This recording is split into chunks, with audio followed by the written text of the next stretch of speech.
Mailing ಇರ್ಬೋದು, ಏನೇ ಇರ್ಬೋದು. ಆದ್ರೆ ನಮ್ಗೆ ಮೊರಾಲಿಟಿ ಇರ್ಬೇಕಲ್ಲ ಅಧ್ಯಕ್ಷರೇ.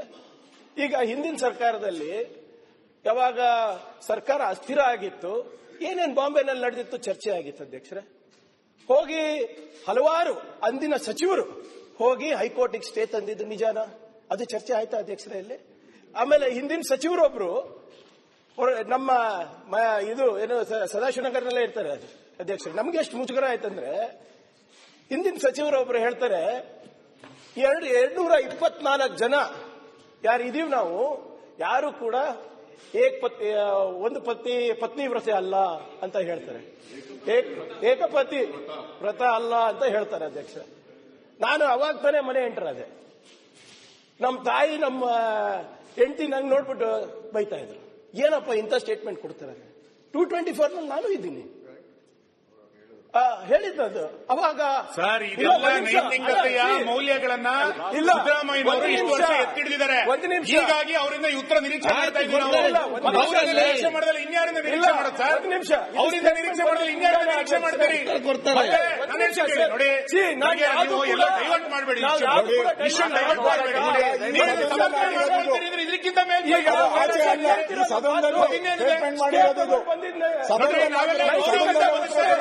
ನೈತಿಕತೆ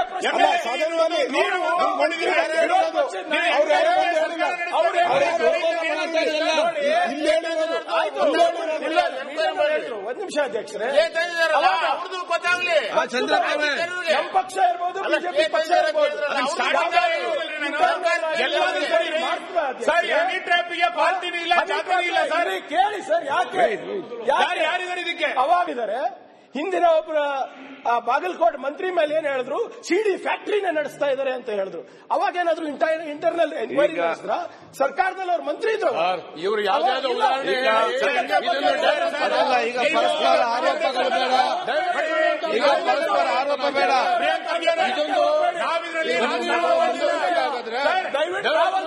ಮುಖ್ಯಮಂತ್ರಿಗಳೇ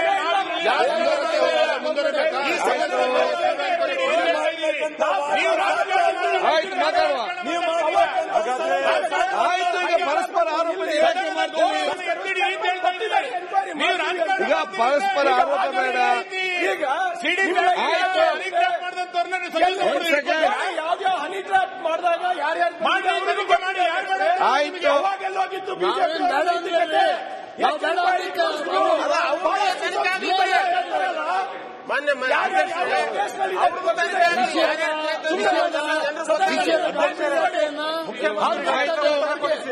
ಈಗ ಒಂದ್ ಸೆಕೆಂಡ್ ಆಯ್ತು, ಎಲ್ಲೂಟ ಮಾಡ್ತೀರಾ? ಯಾವ ಹೋಟೆಲ್ ನಲ್ಲಿ ಇರ್ತೀರಾ? ನಿನ್ನೆಯಿಂದ ನೀವು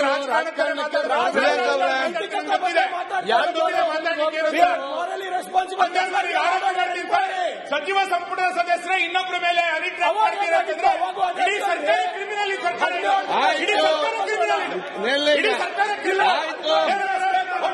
ಪರಸ್ಪರ ಯಾಕೆ ಚರ್ಚೆ ಯಾಕೆ? ಆಯ್ತು, ಆಗತ್ತೆ. ಈಗ ಇಲ್ಲ, ಈಗ ವಿಚಾರ ಅಲ್ಲದೆ ಆಯ್ತು. ನೀವೇನು ಉತ್ತರ ಕೇಳಕ್ ತಯಾರಾಗಿಲ್ಲ ಅನ್ನೋ ಕಾಣಿಸುತ್ತೆ. ಮಾನ್ಯ ಸಭಾಧ್ಯಕ್ಷರೇ, ಇದು ನಮ್ಮ ಜಿಲ್ಲೆಯಲ್ಲಿ ಯಾವ ರೂಲ್ ನಲ್ಲಿ ತಂದಿದ್ದೀರಿ? ಇದನ್ನ ಯಾವ ರೂಲ್ ನಲ್ಲಿ ತಂದಿದ್ದೀರಿ? ನಮ್ಮ ಜಿಲ್ಲೆಯವರು ಎದ್ ನಿಂತ್ಕೊಂಡ್ಬೋದು, ಯಾರು ಏರ್ಬೇಕಾದ್ರೂ ಮಾತಾಡ್ಬೋದಾ? ಮುಖ್ಯಮಂತ್ರಿ ಉತ್ತರ ಕೊಡ್ಲಿ, ಅವಕಾಶ ಕೊಡಬೇಡಿ. ಸಾಕು, ಈಗ ನೀವು ವಿಚಾರ ಹೇಳಿದ್ದೀರಿ, ಇಲ್ಲಿ ಚರ್ಚೆ ಮಾತಾಡ್ತಾರೆ, ತಾವೆಲ್ಲ ಮಾತಾಡಿದ್ರೆ ಉತ್ತರ ಕೊಡ್ತಾರೆ. ಮಾಡಿ ಆಯ್ತಾ, ಉತ್ತರ ಕೇಳಬೇಡಿ. ನಮ್ಮ ಜಿಲ್ಲೆಗೆ ಒಂದೊಂದು ನಿಮಿಷ, ಎಲ್ಲರಿಗೂ ಒಂದೊಂದು ನಿಮಿಷ ಮಾತಾಡಿ ಹೊರಡ್ತಾರೆ. ಒಂದು ನಿಮಿಷ ಅವಕಾಶ ಕೊಡಿ. ನೀವು ಒಂದು ನಿಮಿಷ ಅವಕಾಶ ಕೊಟ್ಟಿಲ್ಲ ಅಂದ್ರೆ. ಮಾನ್ಯ ಸಭಾಧ್ಯಕ್ಷರೇ, ನಿನ್ನೆ ನಡೆದಂತ ಘಟನೆ ಫಸ್ಟ್ ಯಾವ ಸಚಿವರು ನಿಮ್ಮ ಕೇಳಿ ಹೇಳಿದಾರಲ್ಲ, ಒಂದು ನಿಮಿಷ ಕೇಳಿ. ಈಗ ದಿನೇಶ್ ಗುಂಡೂರಾವ್ ಅವರು ಹೇಳಿದ್ರು, ಯತ್ನಾಳ್ ಅವ್ರು ಎತ್ತಿದಕ್ಕೆ ರಾಜಣ್ಣವ್ರು ಉತ್ತರ ಕೊಟ್ರು ಅಂತ. ಯತ್ನಾಳ್ ಅವ್ರಿಗೆ ಹೇಳಕ್ ಮುಂಚೆ ಯತ್ನಾಳ್ ಒಂದು ಚೀಟಿ ಬಂತು ಆ ಕಡೆಯಿಂದ, ಯಾರೋ ಒಬ್ಬರು ಮಂತ್ರಿಗಳು. ದಯವಿಟ್ಟು ಅದನ್ನ ತನಿಖೆ ಮಾಡಿ. ಕಾಂಗ್ರೆಸ್ ಪಕ್ಷದಲ್ಲಿ ಏನಾಗ್ತಾ ಇದೆ, ಇದು ವೆರಿ ಸೀರಿಯಸ್ ಅಫೆನ್ಸ್. ಯಾರು ಚೀಟಿ ಕೊಟ್ಟಿದ್ದು ಕೇಳಿ, ಕೇಳಿ. ಇದನ್ನ ಹೇಳ್ತಾರೆ, ಕಾಂಗ್ರೆಸ್ ಪಕ್ಷದಲ್ಲಿ ಏನ್ ನಡೀತಿದೆ ಅನ್ನೋದು ಗೊತ್ತಿಲ್ಲ. ಈ ತರ ಆಡಳಿತ ನಡೆದ್ರೆ ಒಬ್ಬ ಮಂತ್ರಿ ಮೇಲೆ ಕೇಳಿ. ದಿನೇಶ್ ಗುಂಡೂರಾವ್ ಸರ್, ಇದು ದಿನೇಶ್ ಅಲ್ಲಿಂದ ಚೀಟಿ ತನಿಖೆ ಕೇಳಿ. ಒಂದು ನಿಮಿಷ ಆ ಚೀಟಿ ಕೊಟ್ಟವ್ರು ಯಾರು? ಯಾರು ಮುಖ್ಯಮಂತ್ರಿಗಳಿಗೆ ಆಪ್ತರಾಗಿದ್ದೀರಾ? ಇಲ್ಲ, ಯಾರು ವಿರೋಧ ಕೊಟ್ಟರು? ಪ್ರತಿಯೊಂದು ಕೂಡ ಚರ್ಚೆ ಆಗಲಿ. ನಾನು ನಮ್ಮ ಜಿಲ್ಲೆಗೆ ಸಂಬಂಧಪಟ್ಟಿರೋದ್ರಿಂದ ಸಿಬಿಐ ತನಿಖೆ ಮಾಡ್ತೀನಿ. ಈಗ ಮುಖ್ಯಮಂತ್ರಿ ಉತ್ತರ ಕೊಡ್ತಾರೆ, ಕೇಳಿ ಸುರೇಶ್ ಗೌಡ ಕೂತ್ಕೊಳ್ರಿ. ಎಲ್ಲರೂ ಮಾತಾಡೋಂತ ವಿಚಾರ ಅಲ್ಲ ಇದು. ಸುನೀಲ್ ಕುಮಾರ್ ಏನೋ ರೈಸ್ ಮಾಡೋದು ಆಯ್ತು, ಎಲ್ರೂ ಮಾತಾಡಬೇಕಾ ಇದನ್ನ? ಮಾನ್ಯ ಸಭಾಧ್ಯಕ್ಷರೇ, ಸುನೀಲ್ ಕುಮಾರ್ ಅವರು ಎತ್ತಿರ್ತಕ್ಕಂಥ ಪ್ರಶ್ನೆ ನಾನು ಸದನದಲ್ಲಿ ಇರಲಿಲ್ಲ. ನಾನು ನನ್ನ ಚೇಂಬರ್ನಲ್ಲಿ ಕೂತಿದ್ದೆ. ಆಗ ಚರ್ಚೆ ನಡೀತಾ ಇತ್ತು.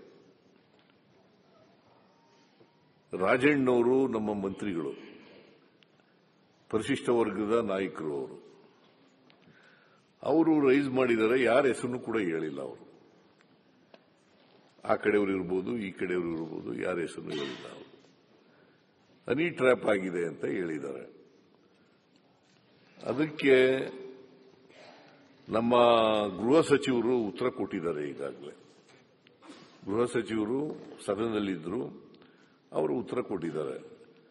ಈ ಬಗ್ಗೆ ಉನ್ನತ ಮಟ್ಟದ ತನಿಖೆಯನ್ನ ಮಾಡಿಸ್ತೇವೆ ಅಂತ ಹೇಳಿದ್ದಾರೆ. ಇದರಲ್ಲಿ ಯಾರನ್ನು ರಕ್ಷಣೆ ಮಾಡತಕ್ಕಂಥ ಪ್ರಶ್ನೆ ಆಗಲಿ ಅಥವಾ ಯಾರ್ದಾರು ಹಕ್ಕುಚ್ಯುತಿ ಮಾಡತಕ್ಕಂಥದ್ದಾಗಲಿ, ಯಾರಿಗೂ ರಕ್ಷಣೆ ಕೊಡದೇ ಇರತಕ್ಕಂಥದ್ದಾಗಲಿ, ಆ ಕಡೆ ಎಂಎಲ್ಎಗಳಿರ್ಬೋದು, ಈ ಕಡೆ ಎಂಎಲ್ಎಗಳಿರ್ಬೋದು, ಜೆಡಿಎಸ್ನವರು ಇರ್ಬೋದು, ಇಂಡಿಪೆಂಡೆನ್ಸ್ ಇರ್ಬೋದು, ಯಾರಿಗೂ ಯಾರೇ ಕಾನೂನನ್ನ ಉಲ್ಲಂಘನೆ ಮಾಡಿದ್ರು ಕೂಡ ಅವರಿಗೆ ಶಿಕ್ಷೆ ಆಗಲೇಬೇಕು. ಕಾನೂನು ರೀತಿಯ ಕ್ರಮ ಆಗಲೇಬೇಕು. ಕಾನೂನು ರೀತಿ ಕ್ರಮ ತಗೊಳ್ಳಿಕ್ಕೆ ಪ್ರಯತ್ನವನ್ನ ಮಾಡ್ತೀವಿ. ನಂಬರ್ 1. ಈಗಾಗಲೇ ನಮ್ಮ ಡಾಕ್ಟರ್ ಪರಮೇಶ್ವರ್ ಅವರು ಉತ್ತರ ಕೊಟ್ಟಿದ್ದಾರೆ. ನಾವು ಇದು ರಾಜಣ್ಣವರು ದೂರು ಕೊಡಲಿ, ನಾವು ಅದಕ್ಕೆ ಉನ್ನತ ಮಟ್ಟದ ತನಿಖೆ ಮಾಡಿಸ್ತೀವಿ, ಉನ್ನತ ಮಟ್ಟದ ತನಿಖೆ ಮಾಡಿಸ್ತೀವಿ ಅಂತ ಉತ್ತರ ಕೊಟ್ಟ ಮೇಲೆ ಮತ್ತೆ ಇದು ಉದ್ಭವ ಆಗಬೇಕಾದಂತ ಅಗತ್ಯ ಇಲ್ಲ. ಈ ಪ್ರಶ್ನೆ ಉದ್ಭವ ಆಗಬೇಕಾದಂತ ಅಗತ್ಯ ಇಲ್ಲ. ಯಾರಿಗೂ ರಕ್ಷಣೆ ಮಾಡಲ್ಲ. ಯಾರಾದರೂ ಇರಲಿ, ನಮ್ಮ ಪಾರ್ಟಿಯವರಾದ್ರೂ ಇರಲಿ, ನಿಮ್ಮ ಪಾರ್ಟಿಯವರಾದ್ರೂ ಇರಲಿ, ಅಥವಾ ಇನ್ಯಾವುದಾದ್ರು ಪಾರ್ಟಿಯವರಾದ್ರೂ ಇರಲಿ, ಯಾರೇ ಮಾಡಿದ್ರು ತಪ್ಪೆ.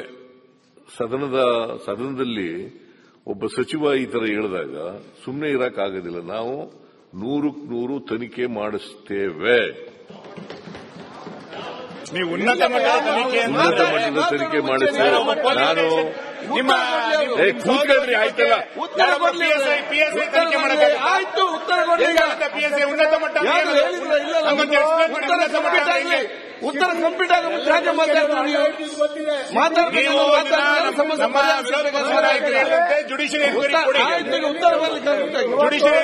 ಉನ್ನತ ಮಟ್ಟ ಈಗ ಅವ್ರು ಸಲಹೆ ಕೊಟ್ಟಿದ್ದಾರೆ. ಅವ್ರು ಸಲಹೆ ಕೊಟ್ಟ ತಕ್ಷಣ ಎತ್ತೀತು ಅಂತ ತಕ್ಷಣ ಕೊಟಕಟ್ಟಿ ಅಂತ ಹೇಳಕ್ಕಾಗಲ್ಲ. ಎತ್ತು ಕರು ಆಗ್ತದ ಇಲ್ಲೋ ಅಂತ ನೋಡಬೇಕು. ಈಗ ನಾನು ನೋಡಿ